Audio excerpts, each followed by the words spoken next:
তারপরে যখন বক্সটা নিয়ে বাসায় গেলাম, বাসায় গিয়ে আমি বক্সটা খুললাম। বক্সটা খুলে দেখতে পেলাম অনেকগুলো চকলেট, আর সেই চকলেটগুলোর নিচে 5,000 টাকা দেখতে পেলাম। আমি সঙ্গে সঙ্গে তাকে ফোন করলাম, ফোন করে বললাম, আচ্ছা আপনি চকলেট আর 5,000 টাকা কেন দিয়েছেন? তখন সে বলল, আসলে আমি আপনার ভয়েস শুনে বুঝেছি আপনি একজন বেকার ছেলে, আপনার হয়তো বা হাত খরচের দরকার আছে, তাই আমি টাকাটা পাঠিয়ে দিয়েছি। আমি বললাম, আজব তো, আমি চেয়েছিলাম যে আপনার সঙ্গে আমি দেখা করব, দেখা করে আপনার সমস্ত রহস্যের বিষয়ে জানবো, কিন্তু আপনি তা না করে শুধু একটা বক্স পাঠিয়ে দিলেন, আর আপনি আমাকে দেখলেন, আমি আপনাকে দেখতে পারলাম না। বিষয়টা অনেক খারাপ লাগলো, প্লিজ আমি আপনার সঙ্গে দেখা করতে চাই। তখন সে বলল, হ্যাঁ আমি আপনার সঙ্গে দেখা করব, তবে একটা শর্ত আছে। আমি বললাম, কি শর্ত? তখন সে বলল, আমি আপনার সঙ্গে দেখা করব, জাস্ট চা খাবো, অল্প কিছু কথা বলবো, তারপরে চলে আসবো। আমি বললাম, হ্যাঁ আমি এটাই চেয়েছিলাম। তারপরে সে বলল, তাহলে চলে আসুন, 7 দিন পরে ঠিক ওই জায়গাটাই আসবেন। আমি বললাম, ঠিক আছে। যাই হোক, এই 7 দিনে তার সঙ্গে অনেক কথা হয়েছে, ফোনের মধ্যে SMS এর মাধ্যমে অনেক কথা বলেছি। মানে কেমন যেন একটা না মায়া সৃষ্টি হয়েছে। সেই মেয়েটাকে কিন্তু আমি কখনো দেখিনি, শুধু তার নামটাই জানি, তার নামটা রিয়া। তবে আমি মনে মনে চিন্তা ভাবনা করেছি, নামটা যদি সুন্দর হয়তো বা মেয়েটা আরো সুন্দর হতে পারে। তবে অদ্ভুত বিষয় কি জানেন, তার প্রতি একটা মায়া কাজ করা শুরু করছে আমার। মানে আমার কি দরকার হয় না দরকার হয়, সে আমার ভয়েস শুনে বুঝে যায়। তবে তার প্রতি আমার একটা মায়া কাজ করে, আমার কি দরকার না দরকার সে অটোমেটিকলি বুঝে যায়। আমি জানি না সে কিভাবে বুঝে যায়। যাই হোক, আমি চুপচাপ কিন্তু সিগারেট খাইতাম। সে আমাকে একদিন ফোন দিয়ে বলল, আপনি কি সিগারেট খান? তো আমি কথাটা একটু আটকে আটকে বলছি। তখন সে বলল, হ্যাঁ আমি জানি আপনি সিগারেট খান, প্লিজ সিগারেট খাওয়াটা ছেড়ে যেতে হবে। আমি বললাম যে আচ্ছা ঠিক আছে। তারপরে চুপি চুপি সিগারেট খাইতাম। এরপরে ওকে অনেক ফোন দিছি, কিন্তু সেই ফোনটাই আর ধরেনি। একদিন সে আমাকে ফোন করলো, ফোনটা রিসিভ করলাম। রিসিভ করা মাত্রই বললাম, তোমাকে এতদিন ফোন দিলাম, তুমি ফোনটা রিসিভ করলে না কেন?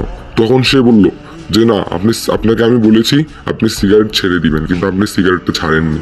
আমি বললাম, আচ্ছা তুমি কিভাবে জানো যে আমি সিগারেটটা ছাড়িনি? তখন সে বলল, আমার মন জানে, তাই আমি বলেছি, আর এগুলো সব সত্যি হয়ে যায়। আমি অবাক হয়ে গেলাম, আচ্ছা তুমি যাই বলবা তাই কি সত্যি হয়ে যাবে? যাই হোক, ওর প্রতি একটা মায়া তৈরি হয়ে যায়, কেমন যেন ওকে আমি আস্তে আস্তে ভালোবেসে ফেলি। এবার 7 দিন পরে যেহেতু দেখা করব, এবার আমি ওকে দেখা করে যেভাবে হোক না কেন আস্তে আস্তে ওকে আমি আমার লাইনে নিয়ে আসবো। দেন তারপরে কিছুদিন পরে আমি ওকে প্রপোজ করে ফেলবো। খুব ভালো লাগতেছে যে 7 দিন পরে দেখা করব, মানে আনন্দের শেষ। যাই হোক, এই 7 দিন কোনো রকম কথাবার্তা বলে চলে গেলাম দেখা করার জন্য। কুড়িগ্রাম শাপলা চত্বরে দাঁড়িয়ে আছি, তার সঙ্গে আমি দেখা করব। কিছুক্ষণ পরে আমার নাম্বারে একটা ফোন আসলো, ফোনটা আমি রিসিভ করলাম। রিসিভ করার সঙ্গে সঙ্গে মেয়েটা বললো, আপনি কোথায়? আপনাকে কিন্তু আমি দেখেছি, তাড়াতাড়ি একটা অটো নেন, অটো নিয়ে সোজা চলুন। আমি বললাম, কোথায় যাব? তখন সে বলল, ধরলা ব্রিজে চলুন। আমি অবাক হয়ে গেলাম, বললাম যে আমি একাই যাব, আপনি আসবেন না? তখন সে বলল, আমি আপনার সঙ্গে রিক্সায় বা অটোতে যেতে পারবো না, আপনি একাই যান, আপনি ওখানে পৌঁছানোর পরে দেখবেন ঠিক আমি ওখানে পৌঁছে গেছি। আমি বললাম যে আচ্ছা ঠিক আছে, আপনি যে কি শুরু করছেন এটা আপনিই জানেন। এই যুগের মধ্যে যে আপনার কেন যে আগের যুগের কথা ভাবতেছেন, কেন যে ওইভাবে চলতেছেন, এটা আপনি জানেন। তারপরে ফোনটা রেখে একটা রিক্সা নিয়ে চলে গেলাম, ব্রিজের মধ্যে নামলাম। ব্রিজটা অনেক সুন্দর, জীবনে প্রথমবার এসেছি। যাই হোক, অনেক খোঁজাখুঁজি করলাম, কিন্তু তাকে পেলাম না। তারপরে একটা নাম্বারে ফোন করলাম, ফোন করার সঙ্গে সঙ্গে দেখতে পেলাম একটা ফোন বাজতেছে। তবে ভালো করে আশেপাশে তাকিয়ে দেখলাম বোরকা পরা একটা মেয়ে দাঁড়িয়ে আছে, অনেক সুন্দর, চোখগুলো একদম মায়াবী। সে আমার দিকে তাকিয়ে আছে। আমি বললাম, তাহলে আপনি কি সেই? তখন সে বললো, হ্যাঁ আমি সেই। এরপরে আমি বললাম যে ঠিক আছে, আসুন বসি এক জায়গায়। তখন সে বললো, আপনার সঙ্গে বসতে ইচ্ছা করছে না আমার। আসলে আমি কখনো ছেলেদের সঙ্গে বসে কখনো কোনো কিছু খাইনি বা কারোর সঙ্গে ভালো করে কথাও বলিনি, সো তাই প্রথমবার তো কেমন কেমন যেন লাগতেছে। আমি বললাম, আচ্ছা সমস্যা নেই, আসুন চা খাবো। তারপরে একটা হোটেলে বসলাম চা খাওয়ার জন্য। চা খেতে খেতে দুজনে অনেক গল্প করলাম, একটা মায়া পড়ে গেছে তার উপর। যাই হোক, আমি ওকে বলে ফেললাম, আচ্ছা আমি একটা কথা বলি আপনাকে। তখন সে বলল, বলেন। আমি বললাম যে শুনেন, আপনার কাহিনীগুলো না শুরু থেকেই খুব রহস্যজনক। মানে এক কথায় বলতে গেলে আপনার প্রত্যেকটা কাহিনী দিনের পর দিন, রাতের পর রাত শুধু আমাকে ভাবিয়েছে। আপনাকে ছাড়া কোনো কিছুই আমার ভালো লাগে না। সত্যি বলতে আমি আপনাকে সারা জীবনের জন্য আমার জীবনে চাই। I love you. আমি আপনাকে অজান্তেই ভালোবেসে ফেলেছি। সঙ্গে সঙ্গে মেয়েটা চেয়ার থেকে উঠে গেল। চেয়ার থেকে উঠে আমাকে বলল, আপনি কিন্তু কাজটা ঠিক করলেন না। তারপরে সে যেতে ধরলো। এরপর আমি তাড়াহুড়ো করে তাকে গিয়ে বললাম, আই এম সরি, আমার ভুল হয়েছে, প্লিজ তুমি এইভাবে যেও না। তখন সে বলল, এসব প্রেম ভালোবাসায় আমি বিশ্বাসী না। আমি আপনাকে আমার বাবার নাম্বার দিয়ে দিব, আমার বাবার সঙ্গে কথা বলে একবারই বিয়ের কথা বলবেন, কারণ প্রেম ভালোবাসা যারা করে তাদেরকে আমি ভালো মনে করি না, আর এগুলো ভালো না। তখন আমি অনেক খুশি হলাম, খুশি হয়ে বললাম ঠিক আছে তোমার বাবার নাম্বারটা দাও। তখন সে বললো এখন দিতে পারবো না, আর এখন আমার ভালো লাগতেছে না, আমি চলে যাব, আপনিও সুস্থভাবে বাসায় যান, আমি মেসেজ করে আমার বাবার নাম্বারটা দিয়ে দিব। এরপরে আমি বললাম যে আচ্ছা ঠিক আছে, কারণ বেশি জোর করিনি, এমনিতে মনে হলো যে রাগ, না জানি কি করে ফেলবে পরে। তারপরে আমি বাসায় চলে গেলাম।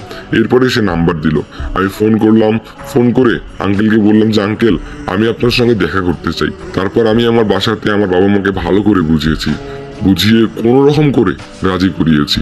আমার আব্বু আম্মুও রাজি, আর আমি একমাত্র সন্তান আমার আব্বু আম্মুর।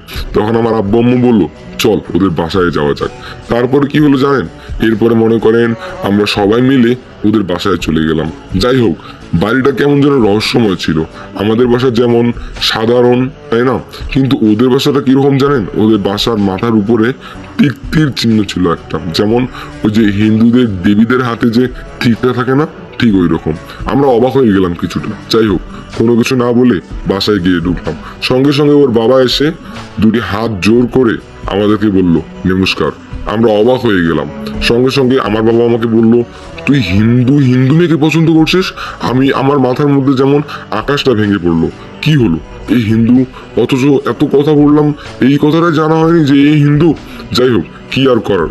সঙ্গে সঙ্গে আঙ্কেল বলল যে হ্যাঁ বলেন আপনারা কে, কোথা থেকে আসছেন। তখন আমি বললাম যে আঙ্কেল আসলে আমি আপনাকে ফোন করেছিলাম এখানে আসার জন্য। তো সঙ্গে সঙ্গে আমার ওই আঙ্কেল বললো আচ্ছা আচ্ছা বসো বসো বসো। তারপরে আমার আম্মু বসে পড়লো, আমিও বসলাম, আমার আব্বু আর বসলো না, না বসে বললো আপনারা কি হিন্দু। তখন আঙ্কেল বললো হ্যাঁ আমরা তো হিন্দু, কেন আপনারা হিন্দু না। তখন আমার আব্বু আর কোনো কথা বললো না, না বলেই সোজা বাসা থেকে বেরিয়ে চলে গেল। সেখানে আমি আর কি বলবো জানি না, আমি কোনো কিছু বলার ভাষা হারিয়ে ফেলেছি। পিছন পিছন আম্মুও চলে গেল, আমার আর কি করার, আমিও চলে গেলাম পিছন পিছন। কোনো কিছুই ভালো ভালো লাগতেছে না। যাই হোক, কোনো রকম করে গাড়িতে উঠে যখন গাড়িটা টান শুরু করলাম, পিছনে একবার ঘুরে তাকালাম, দেখতে পেলাম ছাদের বেলকনির মধ্যে রিয়ার চোখ দিয়ে পানি পড়তেছে। রিয়া খুবই কান্না করতেছে। বাসায় গেলাম, বাসায় যাওয়ার পর রিয়াকে ফোন করে বললাম তুমি হিন্দু, এটা তুমি আগে বলবে না। তারপরে সে বলল আমিও আসলে ভাবতে পারিনি যে তুমি মুসলিম আর আমি হিন্দু। যাই হোক, এভাবে সম্ভব না, প্লিজ তুমি আমাকে ভুলে যাও। সঙ্গে সঙ্গে এই রিয়া এই কথাটা আমাকে বললো। আমার মাথার মধ্যে আকাশটা ভেঙে পড়লো, আমার কোনো কিছুই ভালো লাগতেছে না। এতদিন যাকে মন প্রাণ দিয়ে ভালোবাসলাম, যাকে চাইলাম, সামান্য একটা কমন জিনিস আমি তাকে জিজ্ঞেস করলাম না সে হিন্দু নাকি মুসলিম। আসলে আমারই ভুল। যাই হোক, কোনো রকম দিন যাচ্ছে, কিছুতেই কোনো কিছু ভালো লাগতেছে না, কি করি, মাথা খুবই গরম হয়ে আছে। তারপর আব্বু বলল না, ওই মেয়ের সঙ্গে কোনোদিনও এটা সম্ভব না তোর বিয়ে দেওয়া। আমি খুব কান্না করলাম, প্রায় কেটে গেল 1 মাসের মতো। সে আমাকে ফোনও দেয় না, আর তার ফোনটা একদমই বন্ধ। হায় রে, কেমন মানুষ রে।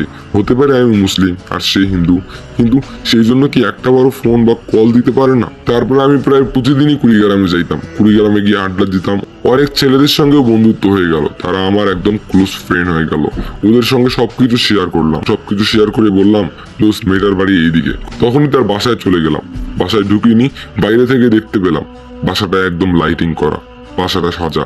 পাশে এক চাচাকে বললাম আচ্ছা চাচা, এই বাসাটা সাজা কেন?